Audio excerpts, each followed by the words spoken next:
welcome to Seismic Soccer episode 9. I'm Gary, your host, making my, hosting debut, but I think it's my second time hosting, so hopefully a bit better than the first time. With me, I've got PK. How you doing, PK? Oh, absolutely fantastic. Yourself? Yeah, good, thanks. And Colin making his long-awaited Seismic Soccer return. How you doing, Colin? It's good to have you. Yeah, only missed one episode really, but yeah, I suppose it has been a long time. Yeah, it has been a long time. I think it's before the last one that me and PK did. It was about a year or something. It felt like we hadn't done one. So yeah, it's good to have you on. Before we get started, yeah, absolutely. So before we get started, we are Seismic Soccer, sister podcast of Seismic Cinema. You can follow us on X, Instagram, Threads, TikTok, Blue Sky, and Facebook. There's a Facebook page and a community group. You can also watch or listen to us on YouTube, Spotify for Creators, Good Pods, Apple Podcasts, Audible, Amazon Music, and Castbox. So quite a list there. No excuse for not tuning in. And we're also part of the Pod Pack Collective. So Chat Tsunami, the How the Beans podcast, Casting Views, Two Girls, One Reusable Cup, Game Club Pod. You can look them all up. We're part of that Pod Pack Collective. So tune in. And then, so episode 9, Seismic Soccer. Welcome. What we're going to cover tonight or talk about on the podcast is recent international news. So we've got Scotland's recent result against Greece and how the national team's been doing. We've got a New England manager making his first 2 games and what we made of that. And then Newcastle winning the Carabao Cup. Hello, I'm Mark, host of the Project Football podcast. If you're into your football, even just a little bit, and don't mind a decent slice of football-related randomness and some new music thrown in on the side, then this may well be the podcast for you. My guests discuss their history with the team they support, pick their best 11 in a trip here through time, and pick out moments in football history they'd like to have experienced from a particular individual's point of view in 4-4-U. As well as that, there's a few other guest segments that deliver on the aforementioned randomness in copious amounts. If this sounds like your sort of thing, check out the podcast on all the usual audio platforms, as well as on Twitter/X at proj_foot, Instagram at Project Football Podcast, and on Facebook, if you just search for Project Football Podcast, you'll find us there. Give it a listen, you might even like it. We'll just get right into it, guys. So Scotland, a few weeks ago, relegated from the Nations League Group A after a 3-0 defeat to Greece at home, 3-1 in aggregate. Good result away from home, not so good at home. So that Nations League campaign falls on from probably quite a poor Euros last summer, where the whole nation felt like it came to a standstill and we kind of didn't really deliver in terms of the performance there. It was a bit of a letdown. So it kind of feels like there's a bit of pressure on maybe starting to build in Steve Clarke if you kind of look online and things like that. A few calls for his maybe a change at the manager at Scotland. Pretty disappointing result. When you kind of see that a lot of people probably a bit let down and maybe a bit unhappy with how things have been going with the national team recently. I was at Hampden for it. I thought it was quite a surprisingly poor performance, a bit toothless, I think was the way that I described it. We just didn't. I think we could have played another hour and not scored. So it was, although I think it was against a very good Greece side, so they're probably quite underrated and probably better than everybody expected. So yeah, disappointing. Obviously, bad result for Scotland, bad performance. But what do you guys make of the national team, the result, how it's been going? PK, I know you follow the Scotland games and are a big Scotland fan. So what did you make of the game against Greece? First of all, I'm really sorry that you had to go to Hampden and actually watch that. I was annoyed enough just watching it on the telly. It's just typical Scotland, isn't it? You do so well, you build it up, and then you get to the kind of final hurdle, and then you just get slapped back down to reality again. Over in Greece, first half we were top notch. Like Lewis Ferguson didn't look at a place at all. He's just back from injury. Few chops and changes. Ben Doak's obviously a big miss, but what can you do? Ben Doak's just one player. You can't rely on one player going forward. I did think at the time, like, to be honest, when I seen the team and the team he put out, I wasn't actually too bothered by it. In the first and second legs, a lot of people thought he was going to go back to the 3-5-2 and play a bit more defence because we've got Kieran Tierney in that back. But we're stuck with 4-4-2. Wasn't sad about that. I think even if he had went to 3-5-2 and he got beat, it just still been, he's going back to his old ways in Germany. That's what happened again. But yeah, it was built up in the first leg. We had a good first half. Second half, we were under the gun, but we defended really well. I thought boys like Ralston had a really good game. Hanley had a really good game, considering they barely play at all for their clubs. Suter had a really good game. They were just winning everything in the air. In the second game at home, I've been listening to like loads of stuff like Scottish Football Podcast and like the Scottish Football Forums podcast and stuff. They've done like wee previews, and I think we were cautiously optimistic because Greece in the first leg had a lot of control, had a lot of shots, but they just couldn't seem to hit the target. But in Hampden, they were just so clinical. It was unreal. And I just had a feeling in my bones as soon as I seen that wee 17-year-old guy come on in the first leg. He was going to score at least one top bin against us. It was destined, and he done it. But yeah, that second game was so poor. Like, we just didn't look like doing anything at all, like you said. And which you're chasing a game, and Hanley and Suter are just tippy-tapping at the back to each other. And then somebody hits it long, and it goes straight out of play, and you're just like, what are we doing here? This is terrible. And then guys like I love Kenny McLean. I thought he had a really good Nations League. I thought he was really solid. But over the two games, he just looked a bit off the pace. It's amazing what 4 months can do. Ryan Christie was terrible out in that wing.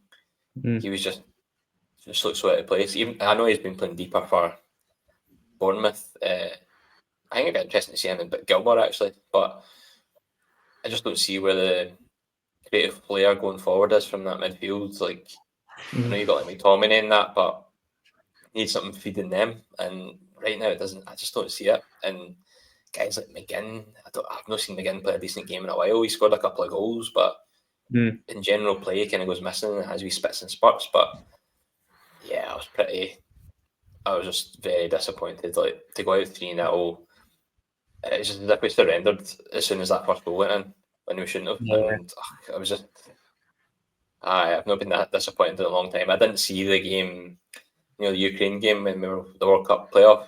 I didn't see that because I was at work. So this game, the Germany game, but like saying Porteous got sent off after, was it 2-0? He got sent off. So you can kind of see why that happened. Probably that and the Ireland game are the worst, probably two worst games I've seen Scotland play in a long, long time. That was a bad one. I'd forgotten about that Ireland game, but that was horrific. Was that 3-0? 3-0, and then some of you guys scored like a 30-yarder against Craig Gordon right in the middle. Aye, that was a shocker. I'd forgotten that one had even happened. I think I'd wiped it from my memory.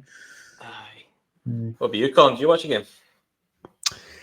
So I didn't see the first leg, but I was also following the score anyway, and I started watching the second leg, but Aileen's working on a Sunday night, so I'm in charge of baby, so it's kind of hard to watch.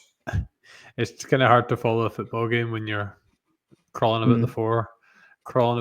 So I saw bits of the first half, and then I heard from the kitchen that they went 1-0 down, and then I checked it again not too long later because I was putting dinner on and stuff, and they obviously went 3-0 down.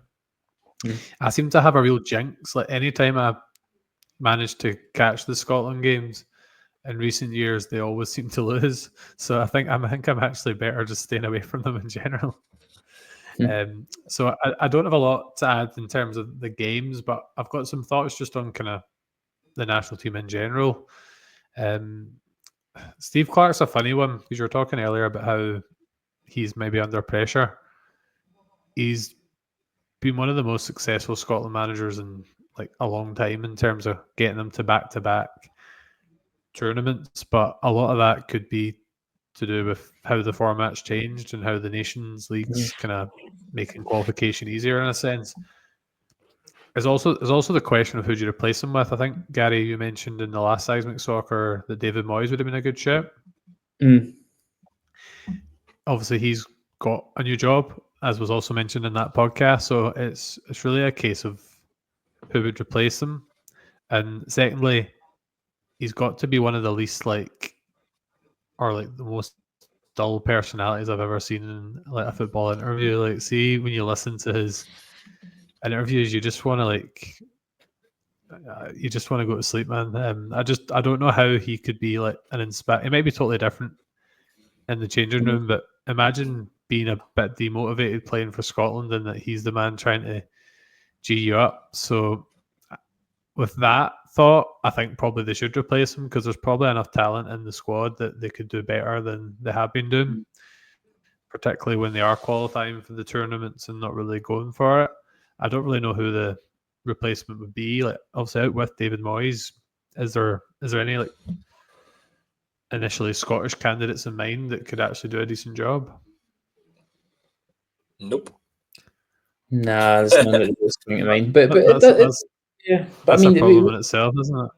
Yeah, I don't know how you guys feel about foreign managers, but other countries go down that route. So we get bit by Bertie Vogts didn't go well, but just as easily someone else could do all right. Yeah, Bertie Vogts was nearly 25 years ago now, I suppose. So is it time to try something else? But yeah, no, I think Clarke's done a good job over the piece. I get what you say about the format being easier. There's no doubt it's easier to qualify for a major tournament than it's been previously. Like, there's no question of that. But I think the overall level has been raised in terms of, like, we think back to results like Spain and Norway away and go back for that. There's been I probably trust this Scotland team, or trusted. Maybe the result against Greece has kind of dented that now, but I probably had more trust in this group of players to kind of get through maybe difficult games or go and win games that they should win. Like, because you remember, like, previous Scotland games, they play teams that you think we should be beating and they'd end up drawing or getting beaten in a lot of cases and stuff. So I think this Scotland teams usually, not all the time, but more than probably previous Scotland teams, manage to beat the teams they should beat a lot of the time. And I think that's down to Clarke, albeit it's quite a good squad in Scotland terms to play for. Get probably more players playing in the English Premier League than they had for a few years and stuff, and things like that. But I mean, you kind of mentioned Paul, like the kind of players that he was picking, or some of the players like Christie and things like that. There's been a lot of criticism about him being too loyal to certain people, Kenny McLean, Grant Hanley, and kind of sticking players out of position as well. So Christie's kind of been a box-to-box kind of midfielder and for his club, and he's kind of getting put out in the wing, which is, any Celtic fan could have told you that's not where Christie will play his best stuff. But do you think that he deserves a bit? What's your kind of view on Steve Clarke as a manager, Paul? No. To be honest, I like him. Like, I know Colin saying like he's pretty dour in the press conference and stuff like that, but do you really need a manager that's out there and quirky to get results? I don't really think so. As long as the team is listening to what he's saying and doing what he says. Which over the piece, like, see, like that spell when we beat Spain and all that, it was fantastic to be a Scotland fan. Like, every game you're going in thinking, oh, if we could win this, we're playing great. And you need to remember, like, we've lost a lot of good players through injury. Yeah. We're playing like Craig Gordon. We've not got Aaron Hickey, who's like probably our best right back for a long, long time. Yeah. Ben Doak was it. Kieran Tierney was it for a long time. Big Dykes was it, and he's quite a focal point for like the Euros and stuff like that. Even though he's down at Birmingham, we just kind of seem to get a full team out at one time. They were just missing wee key parts all the time, which is a shame. But back to your original question, because I totally went off on a tangent there. I think we should keep with Steve Clarke because he does seem to have a good knack of, like, when we have a setback, of bouncing back and having a good wee spell again. Like after the Ukraine game and the Ireland game, we actually went off a good run again, and we played really well. Tweaked the system, tweaked the personnel, and did that. But I do think now's the time maybe just to freshen up a wee bit and, like, say, Kenny McLean out, maybe Lennon Miller in, Grant Hanley out. Maybe, to be honest, I'd like to see maybe Suter and Tierney as a centre-back pairing, or Scott McKenna. Like, I think both of them have a good wee partnership. Hanley is okay, but you can tell sometimes he just doesn't. Yeah, you can tell he's past that a wee bit. So I'd like to see him. He's done a good job. He's had a wee mistake in him here and there, but what Scotland player hasn't he? Just send them off to the farm. Nah, definitely. No, I think it was quite hard on, like, players like Hanley, because they've barely played any football, and then you're asking them to play like 2 games in like 4 days or something like that. It's kind of not really surprising that you're. You could tell the Greeks were a lot fresher, couldn't you? Because they made a lot of changes and they were zipping about, where our guys just looked like they couldn't be fucked. Yeah, no, definitely. Paul, if the results have obviously been positive, you follow the Scotland team a lot more closely than I do nowadays. What is it that? Why is he particularly under pressure then? If, like, obviously they've been moved down Nations League group, but in the wider context of things, they've still been qualifying for tournaments, probably still have a decent chance of getting to the World Cup. So what is it in particular? Is it style of play? I think it's the big game. I think it's the big game mentality. I think it is. Like, any time we seem to come up to a kind of big pressure game, we just shit the bed. Like the Euros, we just didn't do it at all. And then this game, big game, didn't do that. And seeing when the World Cup qualifiers come round, I think we'll be struggling for that too, because Greece, we need to play Greece twice. Right. And they already know they can absolutely run through us. And Denmark aren't any slouches either, so we'll be struggling for 3rd place. So I think it's just a big game mentality, and also I think the fact that he does keep picking. I think that'll maybe change now, though. I think he'll maybe stop being so loyal and actually just go with the foreign players, because we can't keep going on with Hanley and like Kenny McLean. That, like, they've done a good job, but I think the spine of the team needs a wee refresh.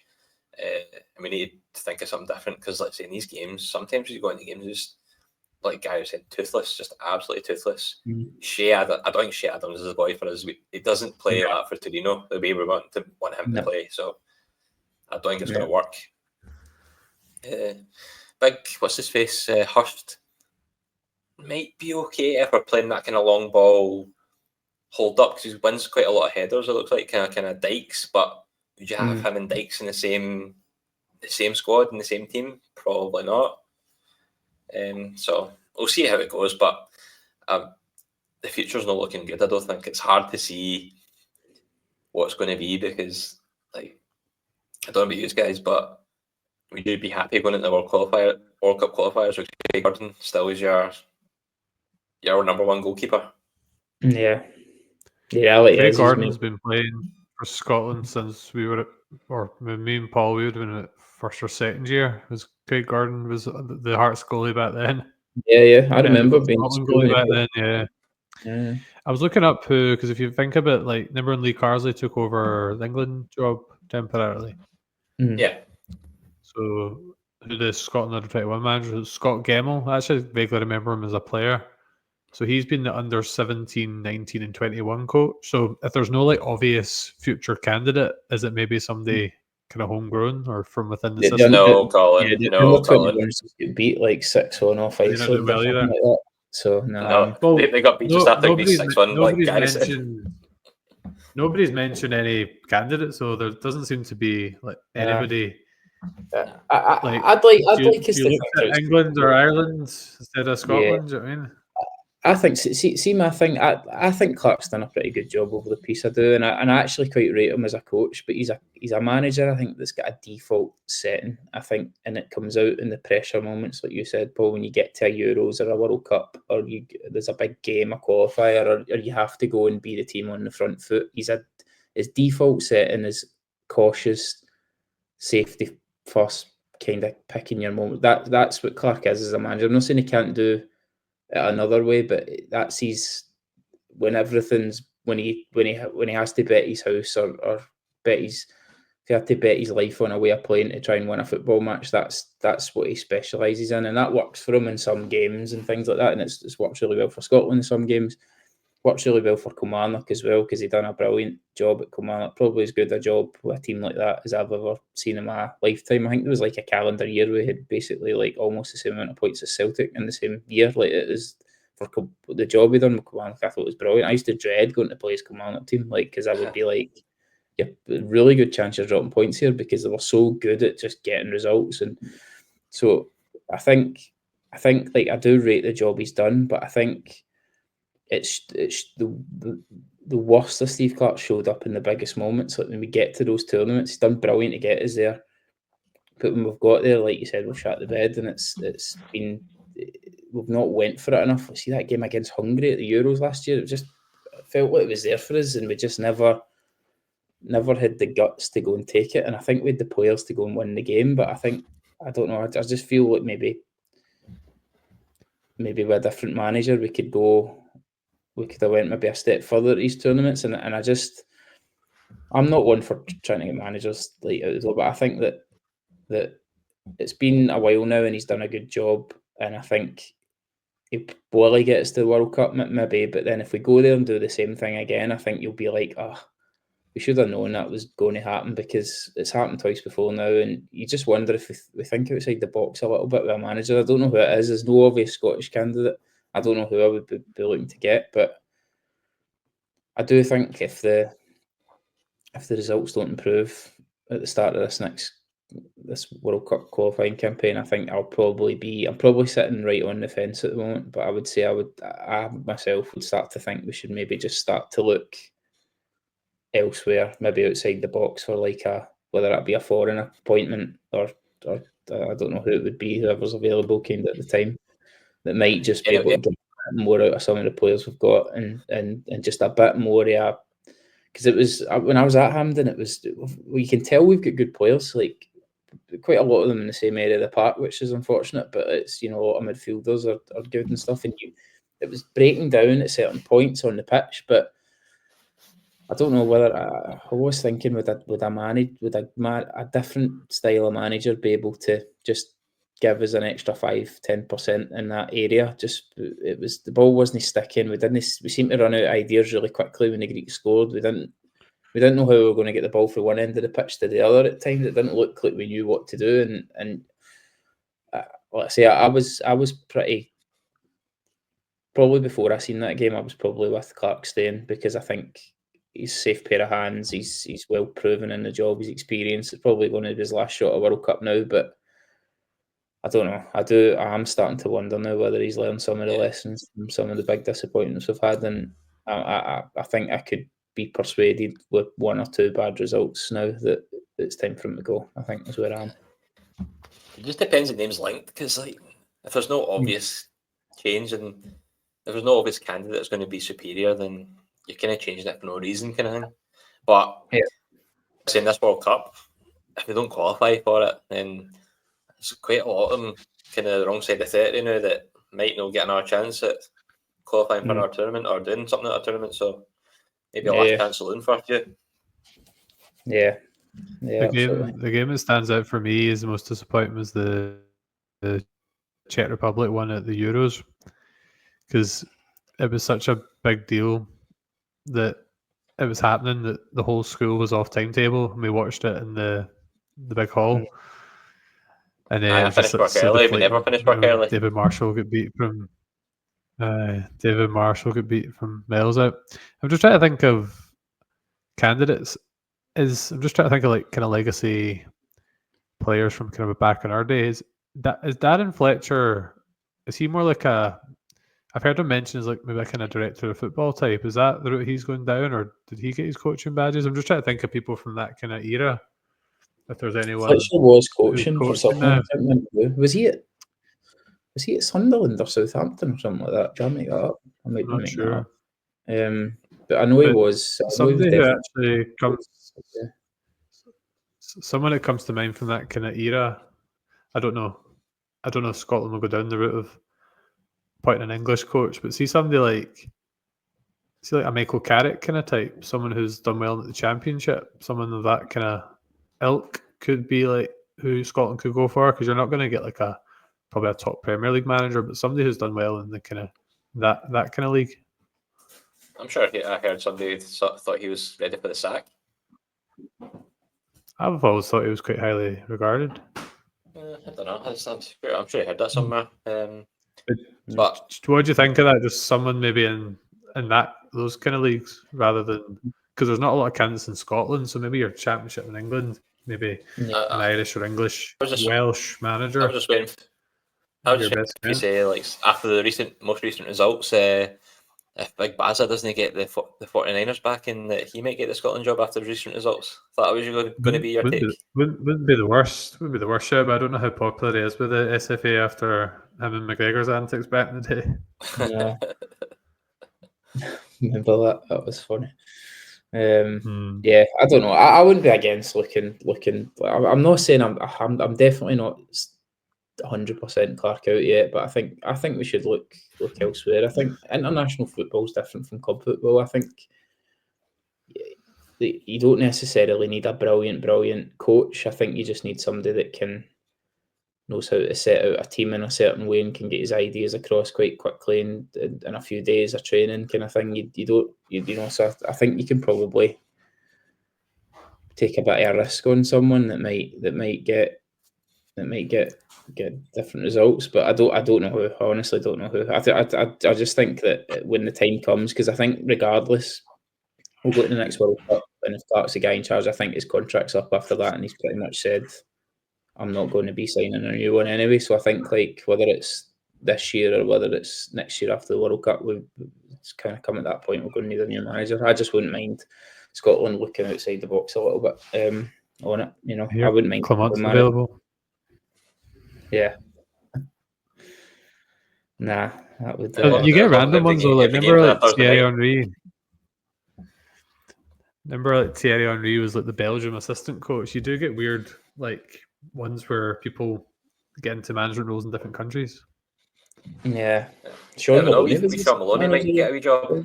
Yeah. He didn't do that well at Hibs, though, did he? Nah, I don't think he got a chance. Yeah, I think they sacked him quite quickly. But, I think we've reached a conclusion. We don't have a Scooby who a potential Scotland manager would be. So yeah, no, I think Steve Clark. Yeah, no, I think it'll be interesting anyway. And I think the next few months the next qualifying group kicks off anyway. So Southgate. Sure. No. Absolutely not. But that does lead us on nicely to the next topic, staying on international football. So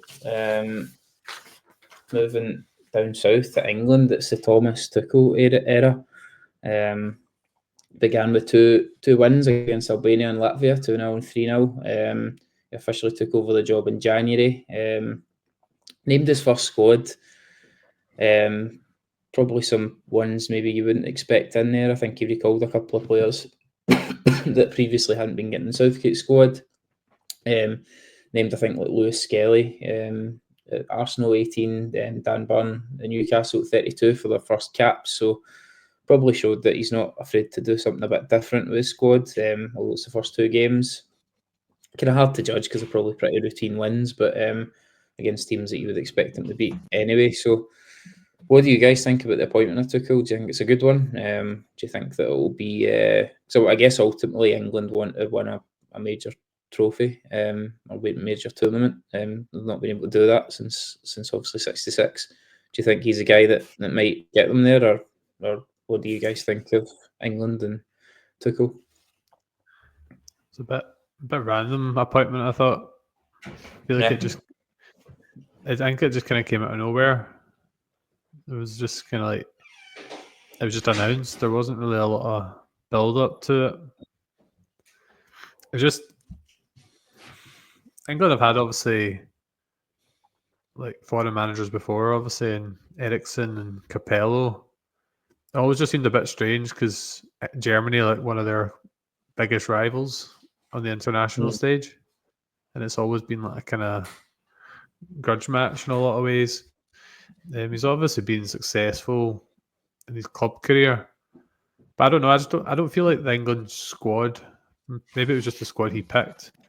I don't feel like it's maybe as strong as it has been, or in like certain positions. Like they're a wee bit late at centre back of like real top quality, and a lot of their kind of forward players are either injured or just not in great form. Like Phil Foden's like fallen off a cliff, and who's other? Well, Cole Palmer had been good, but had obviously dropped off a wee bit as well. I just feel like if you take away like their big hitters, like Kane and Bellingham, I don't think there's that much depth. Like a lot of them are kind of younger players coming through, so I don't know if they would be as strong as like a Spain or a France or the likes in the next tournament. Yeah. Well, some of the choices like Jordan Henderson coming back in the squad as well, you know. Yeah. It's a captain. I'm just kind of hoping.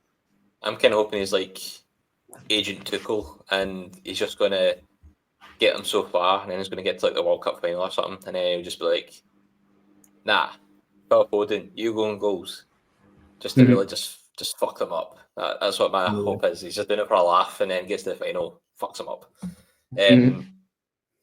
No, I don't know. I think like it's a brave decision. I give them that. That's maybe something that Scotland should be doing, and maybe looking outside the box for somebody like an outstanding candidate like that. And I think I feel like there's a perception that Tuchel's not that good anymore, just because he's like the first Bayern manager not to win the league in like for so long. But to be fair, it was Xabi Alonso had like an outstanding season with Leverkusen, so you can't really have a qualm with that. But he was always good at Chelsea. I was so shocked when Chelsea got rid of him when they did. But he does seem like a good manager. And I listened to some of his interviews beforehand. He was talking about like under Southgate and that, like players didn't really have like freedom to do what they want. They were very rigid, and they just didn't seem to have that creativity. And if he can unlock the creativity in that team, and they should be dangerous. Like Colin got a lot of good like forward players like Bellingham, Kane's getting a bit older, but he's still deadly. Anthony Gordon, people like that. So if he can get the creative juices flowing, then they will be a force to be reckoned with. The only thing is, I think, like you're saying, he's picking like people like Rashford, Foden, and they weren't really doing it. Like I've not seen Foden actually have a decent England game, to be honest, in a long time. In England for the last tournament at least anyway, they were very much a moments team. They'd be garbage for about 85 minutes, but they just had like one wee moment where they'd score a goal out of nothing, and that would define the whole game kind of thing. I remember coming home and it was it the quarter final or something? They played Slovakia or Slovenia, and I came home and they were getting beaten 1-0, and I was like, "Oh, yeah, beauty! I'll just watch the last 2 minutes of this. Watch England go to the World Cup. Turn it on, and then 2 seconds later, Bellingham scores an overhead kick. I was like, bastard, absolute bastard." And then after that, I think they just went on to it. But let's see, if Tuchel gets it right, then that team could be phenomenal. They do have a bit weird, like Colin was saying, like a few weird inclusions in there. Jordan Henderson, I'm not really sure what he's done to get a call back. Not really had much of him since he moved to Ajax. And did he go to somewhere else? I was going to say, Ajax? He went to Saudi, did he not? And then he upset them somehow. Then he went to Ajax, yeah. There was talk of him going on loan somewhere, I thought, in January, but maybe he didn't He was go. linked for Like Rangers Monaco or randomly. something. I thought he went somewhere else. I'm sure he was linked with Rangers, Henderson. Every has been always linked to Rangers. I saw that Dan Burn, to be fair, I think he deserved a call up because he had been playing well and he's an absolute mountain. So I think he deserved a call up. He's like kind of fan favourite, if you know what I mean. So it was quite nice to see him get a wee shot at it. Lewis Skelly, he's a good wee player. He's obnoxious, cocky, but he's a good wee player. Red card waiting to happen, isn't he? Yeah. Sent off twice already, is it? He is. One of them was a bit iffy. Oh, I thought it was a bad shit. Everyone and their dog seems to think it wasn't a red card. I thought it was a red card, the one who caught the Wolves boy when he was running past. I thought it was a bad tackle, but nobody else seemed to. But he's definitely going to be a good player, I think. But he's not even a left back. He's a left winger, and Arsenal just changed him to left back because they were short, and he's like playing really well at left back. So he could be one for the future as well. He's going to be really good. So if he can get the best out of them, then I think it'll be very dangerous, very hard to stop. But we always say that about England, don't we? They always see that they've got an absolute star-studded team, and they kind of seem to gel for some reason in the big games. So we'll see, but I do think they'll be good. Yeah, I think it's just because we've grown up with. Sorry, get in, you go. Sorry, no, on you go, Colin. No, I was just going to say, it's just I think we've all polite. grown up with. We've all grown up with the England team of Lampard, Gerrard, Scholes. I don't know if just because that's what we had growing up, the current England teams will always seem a wee bit pale in comparison in terms of names. Like they're probably a better team overall, but they sometimes lack a wee bit of that star power a wee bit in certain places. Because like Pickford's been the number one for years, and like he's decent enough, but he's like he's not got a lot of competition, really, does he? In a lot of ways, like Nick Pope's been injured a lot, and the third choices aren't like Jack Butland. When he's played particularly well, start of last season, he was almost in the squad. So it's like there's not like any huge competitors to him. Nah. Even the golden generation they're talking about, I think, had quite poor keepers as well. Like David James and that was always worth he was always prone to like a mistake and things like that. I don't think Seaman's obviously Seaman's remembered for the Ronaldinho lob, but any like Arsenal England fans you talk to like prior to that in the late 90s, he was like outstanding. Yeah, Seaman was a good keeper. Yeah. But yeah. No, I was quite surprised like you that they gave it to Tuchel, and I'm a bit. It's the one thing. So I think with England, right? I think their players in general, like England have not won. England seem to think that they're one of the superpowers in international football, but they've not won a major tournament ever, other than when it was in their own country in 1966. And one of the goals wasn't even, I think, like across the line or so. I think like they've always been, for me, like a quarter-final, semi-final team. And I don't know where they get this expectation that they're like the red hot favourites for every tournament in it. So I always find that quite funny. I think with this squad of players, the one thing I've always feared is them getting a foreign manager that works, because I think like, and we'll come on to talk about English managers when we talk about Newcastle stuff, but there's never been an English manager that has won the English Premier League since it came in, and there's very few that have even won domestic trophies, as we'll talk about. Like Eddie Howe's put himself in quite an exclusive club there. So the standard English manager is not, I think, world class, and I think that they have groups of players that are really good, but I think sometimes I know they defend Goran Eriksson and Cabello and things like that like over the years, but I think I guess the only way I could ever see them winning a tournament is if they had a foreign manager that really tactically knew how to make them tick and make those players work. But I don't know. I sometimes, I think I always thought under Southgate, I thought he got them to 2 finals, and I thought you can't kind of take that away from him. But I thought they had the easiest routes to finals that you would ever. I've never seen any national team have such easy draws to get to the final. I think it was.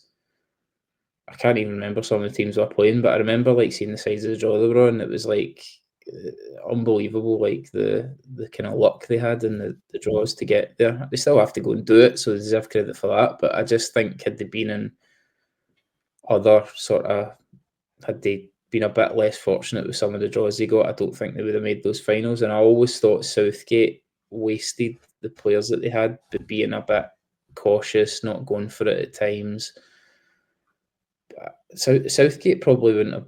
I mean, I always think about Southgate. Would Southgate, before he got made the England manager, have even got a Premier League job? Would he have even got that at club level? I think he got a job at Middlesbrough and got sacked. And would he have? Certainly none in the top 10 would have given him that job. So I always thought that even though England were on paper doing better than they had been by getting to finals and stuff, I always thought that I always felt lucky that they had Southgate in charge, because I thought he's not the guy that's going to get the best out of what I think quite a good group of players, a lot of good young players. Foden, as much as he's been playing badly for a while now, when he first came through and a few years ago, you were thinking he's going to be a cracking player. Bellingham obviously was been ripping up for Real Madrid and stuff like that. So on paper, they've got a lot of good, they've got a goal scorer in Harry Kane that can scored all through his career and stuff. So you think on paper that should be a squad that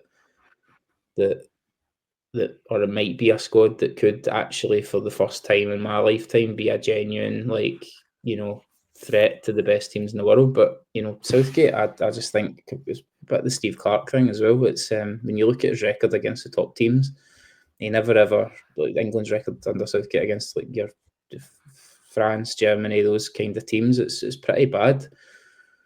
So I think I always worried that if they got a foreign manager that could really make them tick, then it would be the one that might be able to get them to kind of to win a tournament. But whether it'll be Tuchel, I don't know.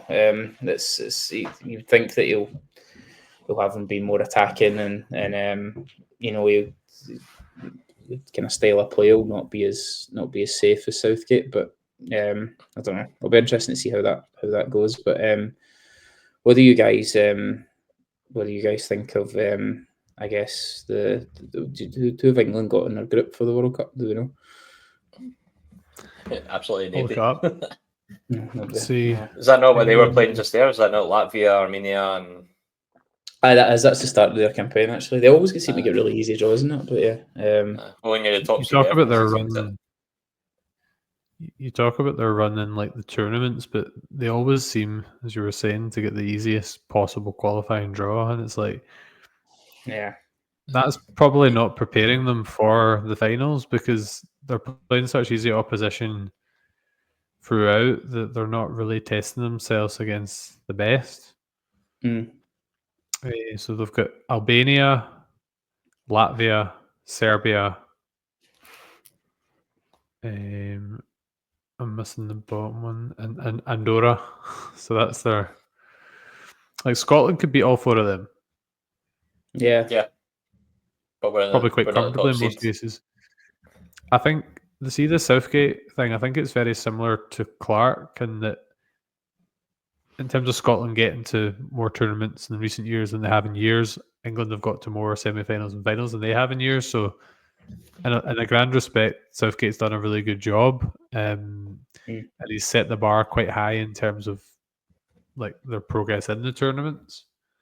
But I think the media is always going to be the kind of shot in the foot for them, isn't it? It's obviously because we're in the UK and we see a lot of the kind of UK broadcasts, but it's the players are just always going to be under so much pressure. And Tuchel, he's basically got to win the things or be considered a failure. Then he'll kind of immediately be under pressure. Do you know what I mean? It's very similar to an Old Firm job or maybe not the Man City job, because they've done pretty poorly this year. But you kind of need to win every game and win the tournament to be considered a success. So he's going to be under a lot of pressure in his first tournament, I would say. Yeah. Did you see all the furore that he wasn't singing the national anthem? What did you expect? Did he not say he was going to wait until he earned it or something like that? I don't know, man. That's Still learns the words. I wouldn't expect a foreign manager to come in and be just sing Flower of Scotland. It's not his national anthem. He wasn't. It's nothing to do with him. So let him be. I mean, it's not a big deal. See, on the topic of national anthems, does it not annoy you a bit when you get Scotland players that just don't show any enthusiasm? I think back to Christian Daly, Stephen Presley, the proper kind of Braveheart types. Yeah. There used to be a lot more. See if you see Italy's national anthem, which is an absolute banger. Yeah. And some other countries, they really go for it. I feel like Scotland's got quite a rousing anthem, but you don't really get that kind of feel from it now. Yeah. I sometimes wonder, is it because there's more English players really that are qualifying through grandparents and things that are playing for the team now, and that's why it's maybe because you do kind of half the players sing it, half the players don't. Typically now, but you feel so hyped after an Italy one, though, don't you? I feel like everyone's got a wee bit of a soft spot for Italy just because of their anthem. I've only got a soft spot because Neilfi. There's love for all Italian football. Yeah. Neilfi's a friend of ours who likes Italian football. Oh, there you go. For clarity. Fond memories of Football Italia back in the 90s. That was good old Channel 4. We've talked a lot about international football, but I don't know if my inability to get hyped for the Scotland games is just associated with just how much less enjoyable I find international football now. And I think we've talked about it numerous times that we're such big fans of the 90s and the 2000s. We were just spoiled with all these legends, and I don't know if it is just the opposite of recency bias or nostalgia, but when you look at the French teams or the Dutch teams, and I don't know. I just used to find it a lot more enjoyable. I don't know if it's just an age thing or just. Do you feel similar? Do you still feel as much hype for a Euro or a World Cup as you did when you were in school? Yeah, I think so. I don't know. International football in general, though, do you enjoy watching France play, Holland play, Spain play as much as you did maybe their classic teams from years gone by? Well, I don't watch other teams international football. I usually just watch Scotland, but okay, take Scotland out of the equation then. How do you feel about international football in general? Do you feel like it's as enjoyable? Do you feel like the World Cups are as enjoyable as they were back in 2002? I feel like I knew a lot more players back then. I don't really know a lot of players these days. I just felt like every team had absolute icons, even the smaller countries. Yeah, I know. I feel like the competitions are quite confusing as well. What people are playing for and that as well. So I don't really know what competition. Some people are playing playoffs at the same time as people are playing qualifiers and different things, and it's what are we actually playing for? And then somebody gets a European playoff place for something, and then it's where did that come from? Why have we got that? I don't really watch other international teams, to be honest. If there's a game on TV, say actually I don't even know. See if it was France or something like that. I don't feel there's a lot of good football teams out there now. We've seen it at the Euros, Spain were the only ones trying football, and everybody else is just cagey as fuck, and they were boring. Maybe the World Cup will be better, teams from around the world. I think football. No, I was going to say, I think football in general is a bit more boring than it used to be. Now I think it's way more tactical, and then back in the day, I think we had better individuals and stuff. So I don't know. I definitely don't. I'll watch the Scotland games in the run, but I don't care about any other, and I don't even take note of who else is playing. So see, the Scotland game I went to, I couldn't even have told you who else, what other countries were playing that night. So I don't watch international football in general. I still do get excited for a Euros or a World Cup, but I would say not when I was younger. But I don't know whether that's just because you're younger, you're still at school, you're off school in the summer, so you can watch you can just spend 2 weeks just watching football like solidly kind of thing, whereas you can't really do that when you're having to go to work and stuff, so it doesn't feel like as big a thing. But yeah, no, I think it's but saying that, a good tournament can still kind of rope me in and stuff. And I think it's one of my best memories of any tournament was the Argentina-France final, the Messi final from the last few years. That was like, I was proper, like, probably one of the most I've ever enjoyed a game of football was that game. So so it still can get me, but in general I don't care about international football other than Scotland, to be honest. I think a lot of the international excitement comes from the underdogs now. Like if you look at the Euros last year, it was Georgia, wasn't it? It was Albania, Slovakia. It was these teams that you would normally expect. I think it proves my point. No, you're saying the France were playing, but back when it was Zidane and Henry, you would stick it on, wouldn't you? If it was Brazil, Ronaldinho, Ronaldo, you stick it on. Even Germany, that's the thing. There's no Mavericks anymore in the teams. There's no Mavericks. It's all just like tippy-tappy football, and then the game's stopping every 2 seconds because somebody gets like a fingernail to the arm or something like that, and they're like down holding as if they've been shot, man. Football's just not the same as it used to be. It used to be so much better. It's just too... And the VAR as well, you don't know what's going to happen. Like, you'll celebrate a goal, and then it's just like 3 minutes later, it's like, oh, no, it's not a goal. I was like, oh, shit, then. Never mind. We sound so old right now. Like, back in my day... But see if you do think of those smaller teams, like see if you think of like Nigeria, you think of like Kanu, don't you? Or Kocha. You think of like, what's the boy? Chile, was it Marcelo Salas? And you've got these names all just roll off the tongue. You guys know exactly who I'm talking about. Even like, remember when Greece absolutely flew Euro 2004? It's quite sad. That was probably my peak of my football like obsession. Like I can still name the whole Greece lineup from the final. I know that's really sad, but that is mental as well. Go. Okay. So, God, I'm going to mess this up now. So they had, was it Saitarides at right back? They had Fisas at left back. Yeah, end up at Hearts. Entirely, and I would not be able to tell whether it was they had a guy called Della, centre back, like tall guy. They had Stelios on the wing. They had Haristeas up front.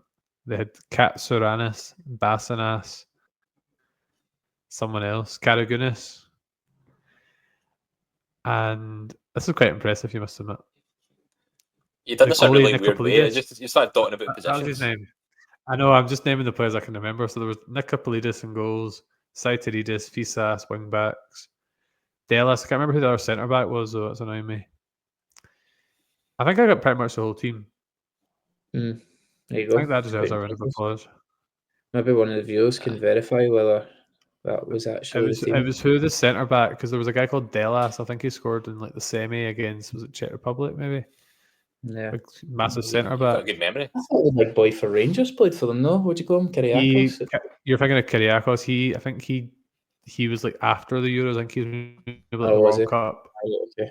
After that, I don't think he was in that squad. Anyway, I was obsessed with the Euros, particularly that ball. I had the ball. You know, the Euro 2004 ball. Yeah, you'd always get the ball. Yeah, every tournament. Yeah. I mean, you could get like the total 90s that had like each country and all that, like different football bits. You could get the all specific countries and stuff.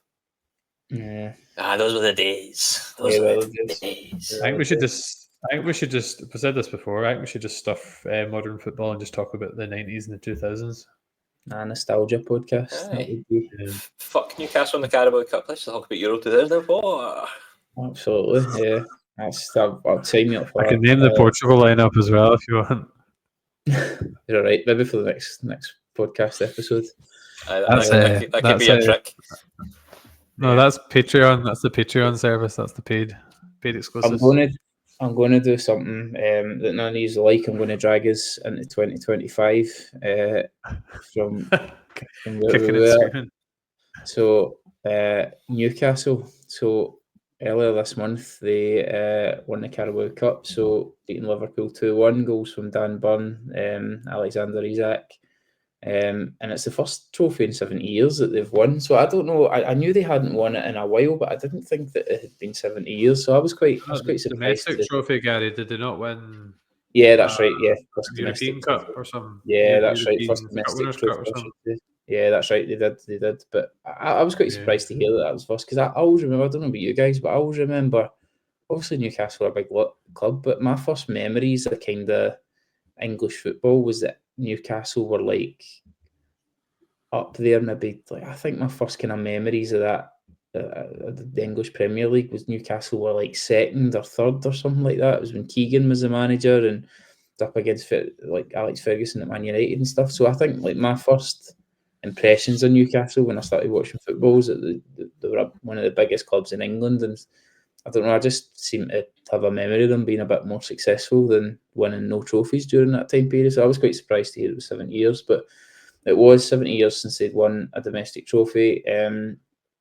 Obviously a bit of an upset, beating Liverpool, who are way out in front of the league, so I don't think anybody saw that coming, or not many people did. Eddie Howe's put himself into a bit of a unique kind of club. As I said earlier, he's first English manager to win a domestic trophy since 2008. That's nearly 18 years that's been since an English manager last won a domestic trophy, which is pretty unbelievable. There have been other British managers that have won it in that time, but talking purely English. Massive celebrations, open top bus parade in the last few days as well. So as a massive club, obviously meant a lot to that fan base. Did you guys watch the game? What did you think of it? How do you think Howe's done at Newcastle? Do you watch cup competitions? English cup competitions anymore? Do these competitions mean anything? Okay, before we chime in, Steve McLaren was the last one, I assume? No, I was actually going to ask you about this.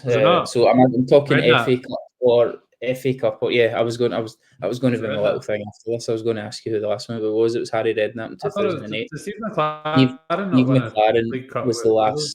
He was the last one to win the League Cup.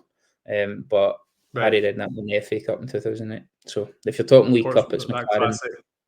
If you're talking Portsmouth team, wasn't it? Yeah, if you're talking any trophy, it's Redknapp. If you're talking League Cup, it was McLaren back in 2004. So yeah, been a while. I could name that Portsmouth lineup as well. I bet you could as well. Just because it was such an iconic team, wasn't it? With like Sol Campbell and Peter Crouch and the likes. You're such a nerd. Yeah, that's my favourite thing, Paul. Just remembering lineups. There you go. Paul, did you watch the game? What did you think of it? Did you? Actually, I don't know why I watched it, because it was on. I don't have Sky Sports for it, and so for some reason I purchased a 24-hour package on Now TV and watched it. So I was just like, I'll just give it out, but I'm not doing anything, so I'll just watch it, see what it's like. And I was not expecting Newcastle to run over the top of Liverpool. I was very surprised.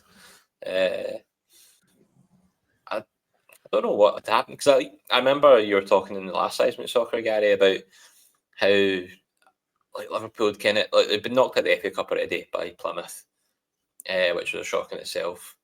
But once they were out the Champions League, all they had to focus on was League Cup and the league, and they were pretty clear in the league so far still. Anyway, so this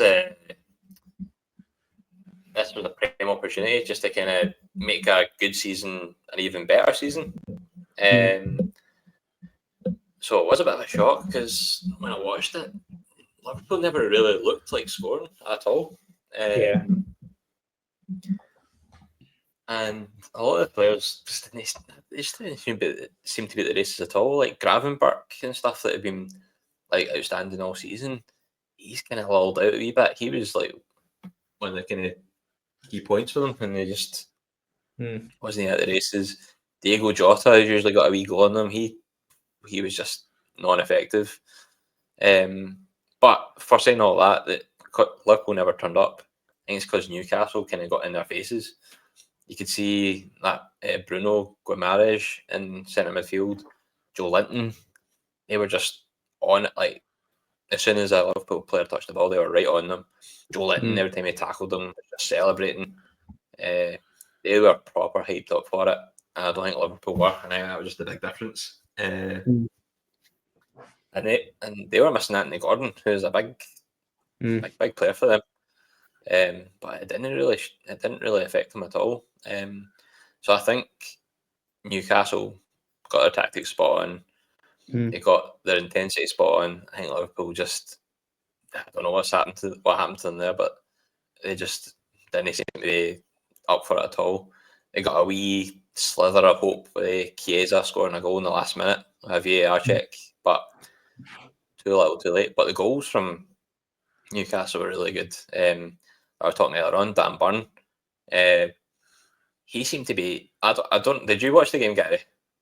I watched the highlights of it. I never watched it live, but I watched the highlights after it. Yeah. So the header that Dan Burn got, belter, is an absolute belter of a header. But they had Alexis McAllister marking him.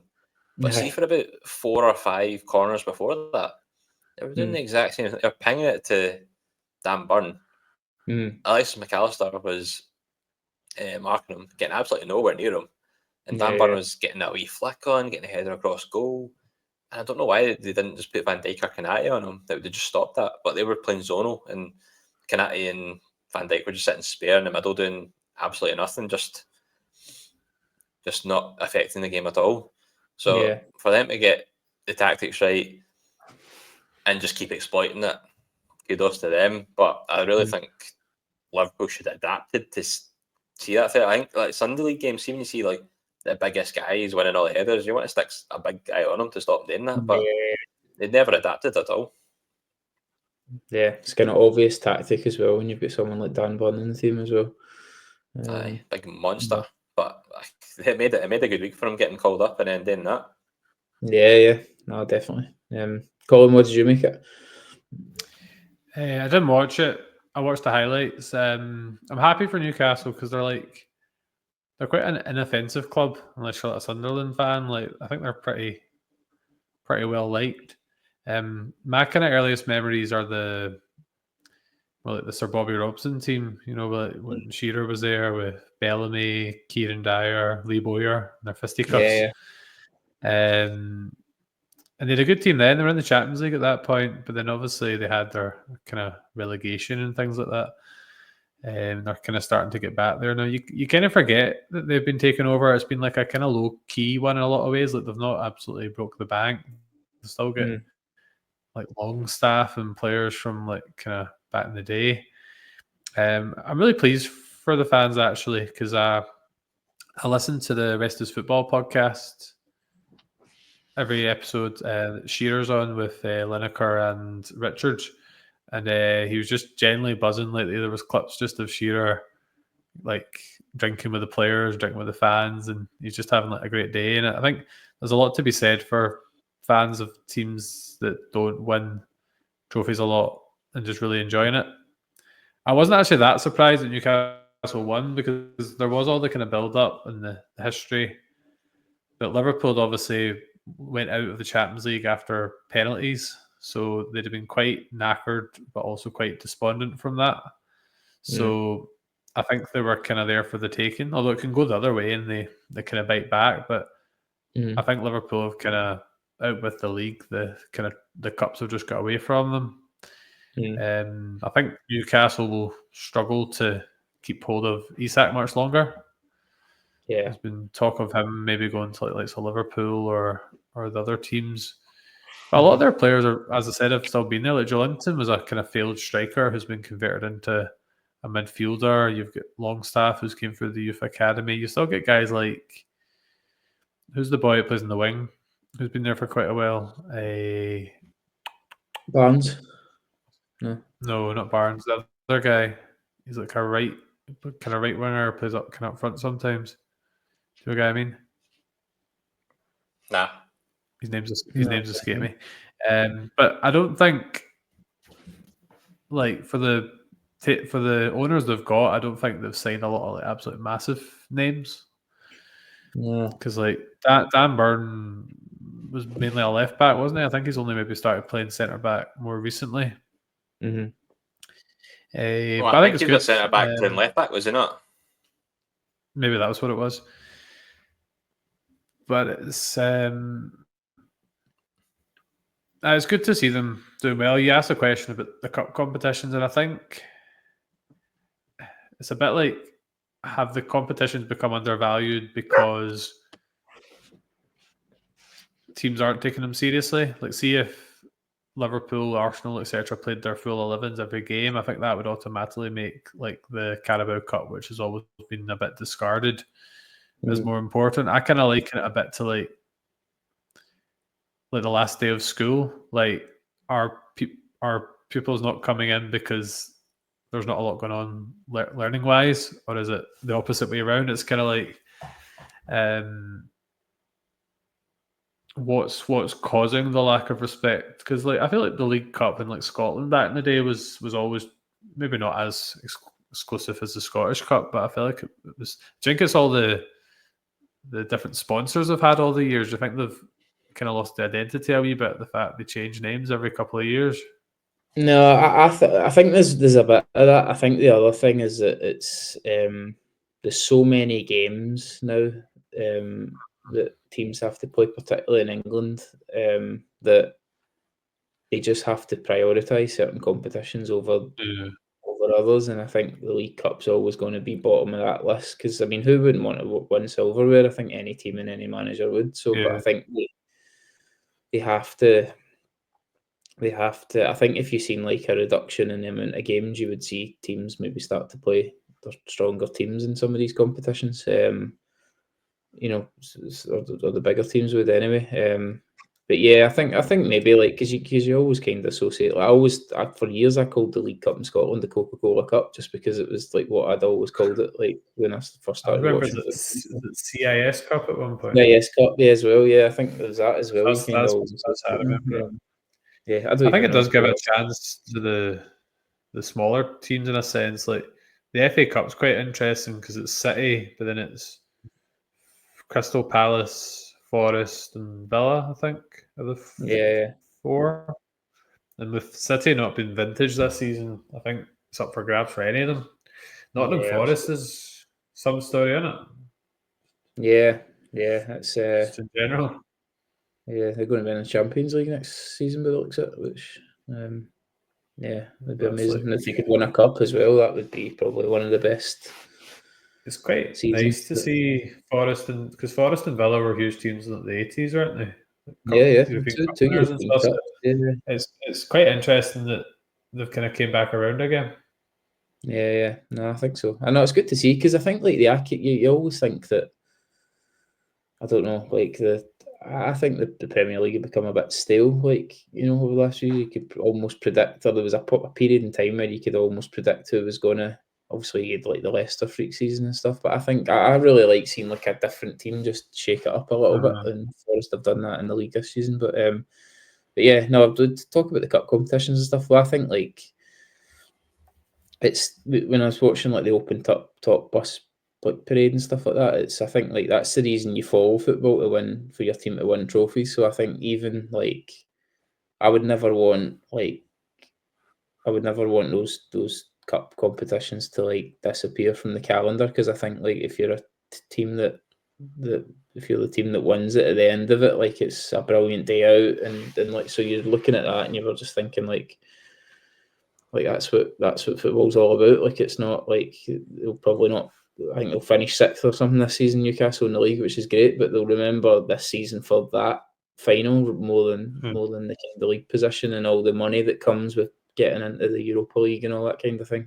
That's what football's about. So, no, I thought it was quite good. I thought it was a brilliant performance as well. I couldn't believe how dominant Newcastle were from the highlights that I watched. Like I said, it was.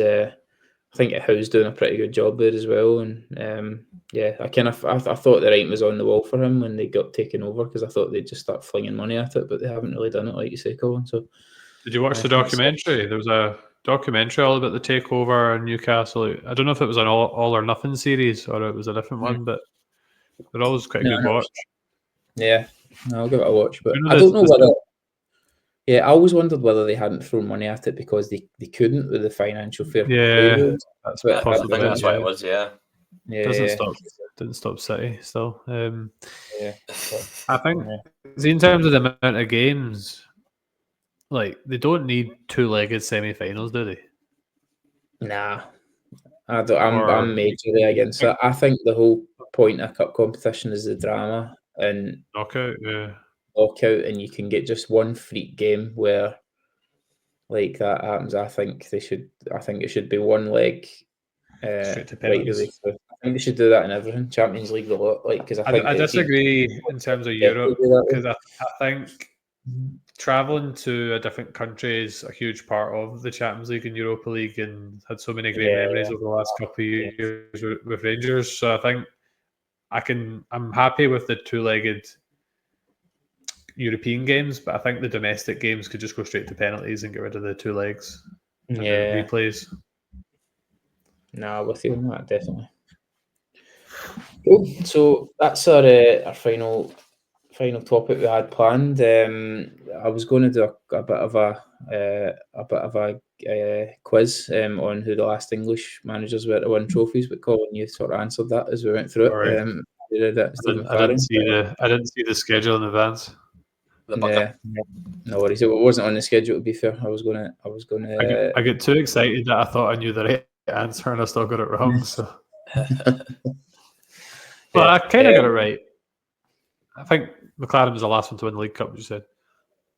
Yeah, no, it definitely was. So, anything else in the football world you guys want to talk about as a closing topic? Or do you want to put my brains on the Rangers debacle after we weren't here to defend ourselves last time? Yeah, absolutely. I'm probably due a bit of stick from you, Colin, over some of my comments about Barry Ferguson. Although I still stand by them, but it's been certainly filling their backs. To be fair, Gary, you did say that the worst thing that could happen is Barry Ferguson has a good wee run, and it could come true. Yeah. I just don't see why it would be a bad thing, because if you think about it, like Gio did an amazing job in Europe, won a cup. Probably in hindsight should have been given longer, because he did have a horrendous injury run where he had the boy James Sands and Leon King were our centre backs against Liverpool in the Champions League. So he did have like the kind of start of that big injury crisis.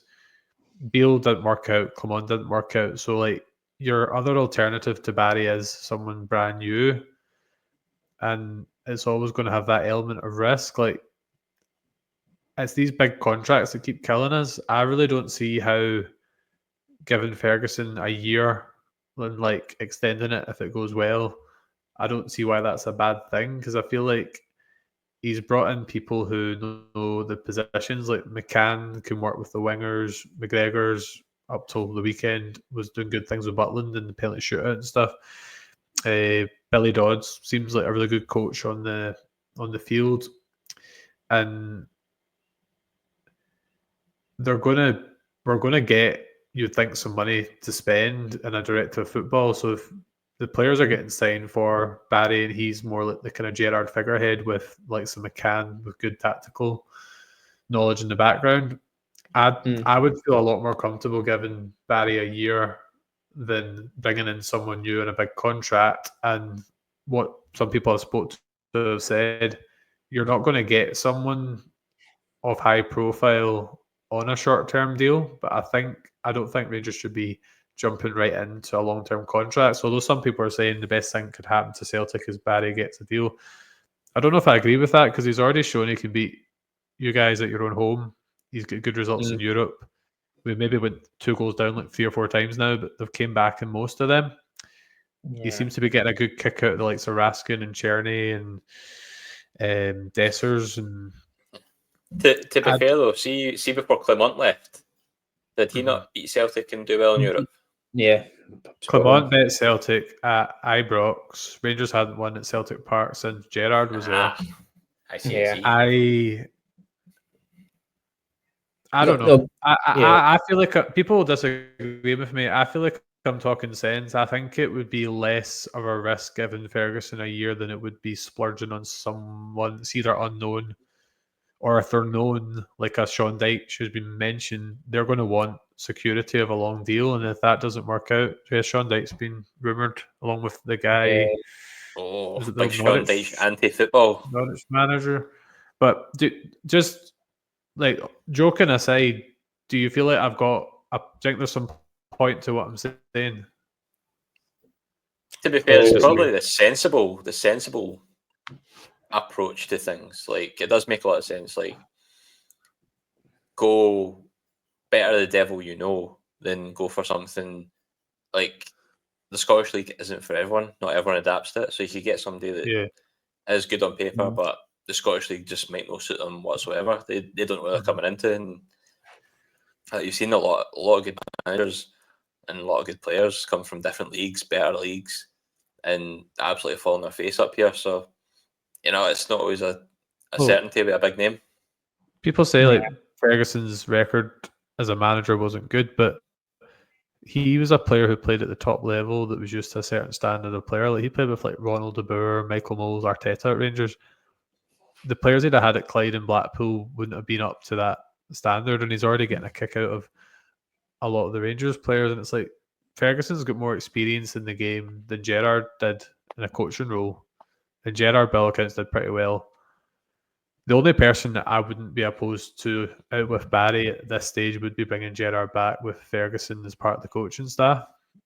I don't know if Gerrard going back would be the best approach at this stage, but I just feel like I honestly can't think of a better option at this stage, because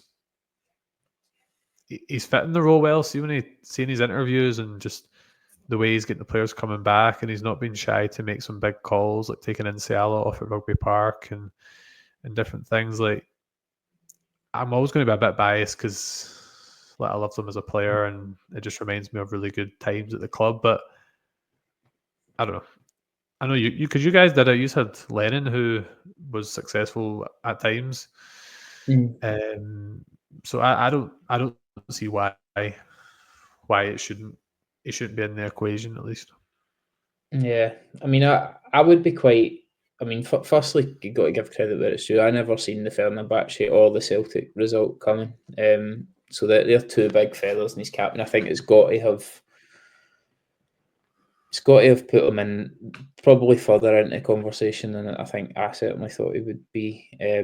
I personally, as a Celtic fan, would be quite happy if Ferguson got it still, because I think he's had a new manager bounce under Beale and Clement, and he's been good in Europe the last few years, really. It's kind of what he's obviously got a way of playing, or a group of players that know how to kind of get results in Europe against better teams.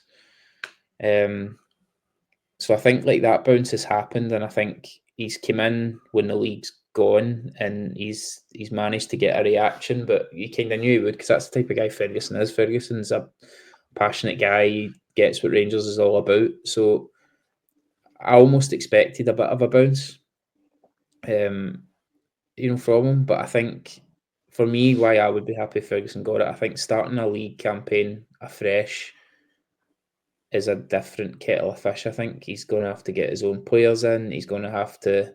It's not just about like coming in a crisis when the players are low in confidence and rock bottom and kind of lifting them, because you see in football all the time, managers come in and have an instant impact. Like even in Scotland, Barry Robson at Aberdeen came in, interim, done it, and then got it. It's a different story when he got it on a permanent basis. And I don't think Ferguson, with his record in management,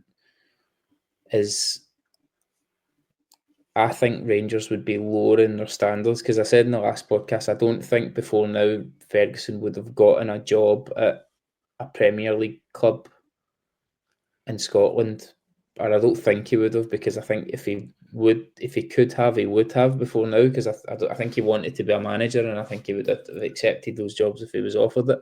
So I think it would represent a bit of a lowering in the standards for Rangers, to be honest. And I don't think, and you can clip this because it might come back to bite me, so like put it up there, hang it out for the world to see. I honestly don't think Ferguson over a season can get the better of Brendan Rodgers. I just don't. I would be pretty confident that Gerrard did. I would be. Or he was beginning to. Then he left. I think that's. Well, he didn't, because Rodgers beat him more times than Gerrard did. The gap. If you look at this, that's for sure. It was starting to narrow, but you can't. Rodgers left having only been beaten once or He was something scared. like He was that. scared. He was scared. No, but if you look at this, Rangers' issue has been against the rest. Yeah. Like, Yeah. we're 2-1 up on league wins, and we probably should have won the cup final, if I'm honest. I think we were a better team on the day. So the issue does need to be resolved against the other teams.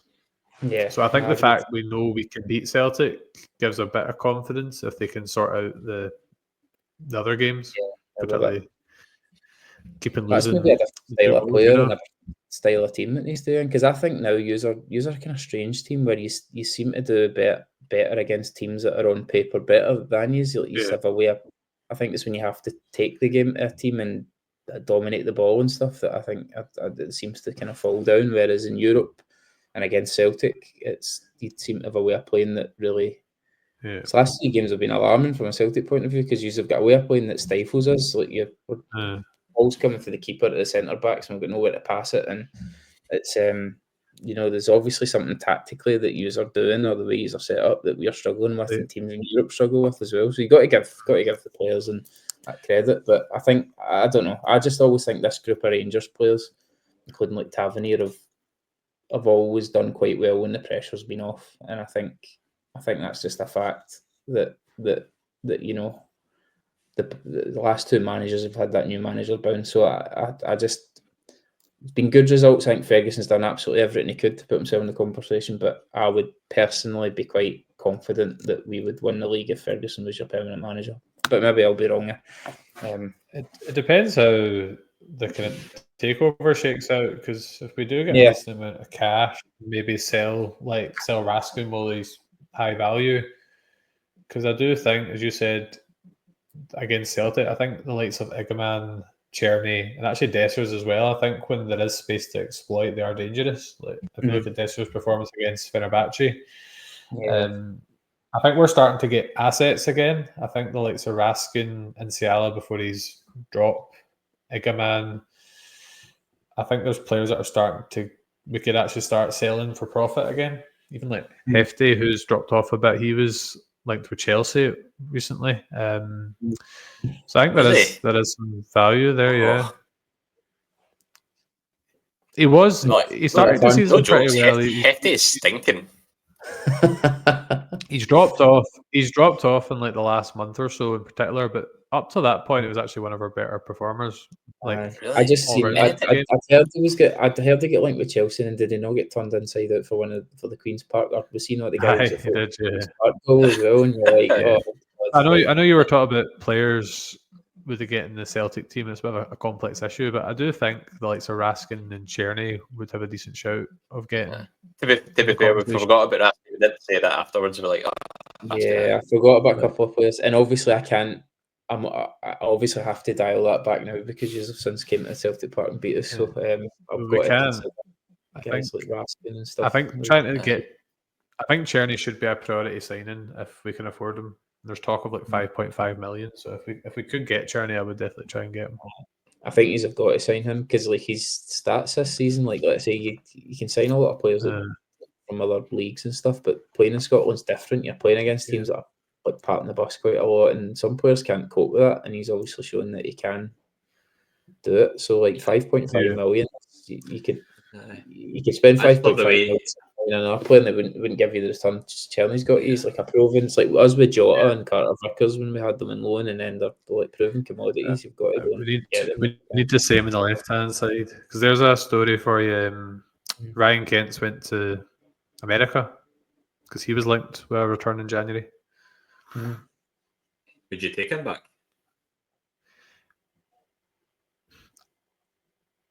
It's hard because you've always got the memories of when he was really good when he was destroying like Dortmund, and Celtic used to be quite scared of him at a point, but he's probably not the same player as he was a few years ago. Did he not kind of chuck it at the end as well for a while? Like he hadn't. I think he'd been kind of off form for quite a while. I like him because I feel like he was. I think he always put in a shift. Like he was one of those wingers like Sima last season. Like he was always right back into the left back slot. He always proper left put in a shift.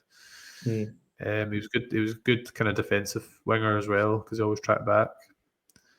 It gave me a lot of happy moments in the Europa League run, and there were quite a few goals against Celtic and stuff as well. So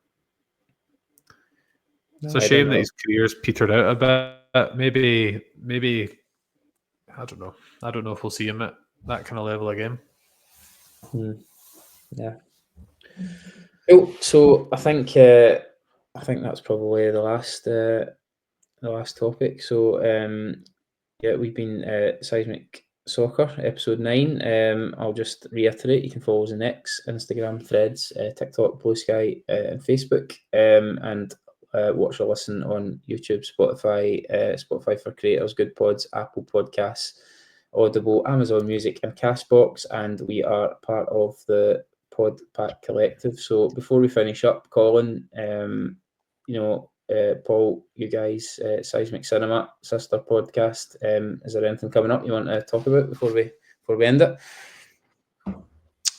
Well, just to big up a couple of recent episodes. So since you guys did Seismic Soccer, we've done Ghostbusters, we've done Snatch, we've done Rocky 4, and we've done Alien. And the next one, Paul, I've went and forgotten the name of the movie again. Help out.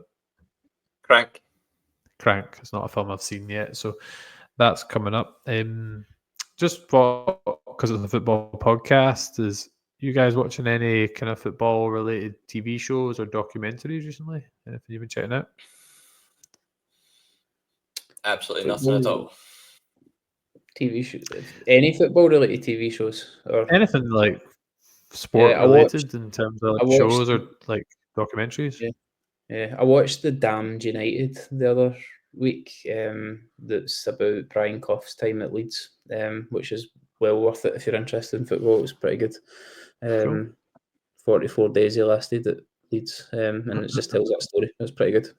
If you're into football and any interest in football for that era, it's well worth a watch. Is that I like to have one?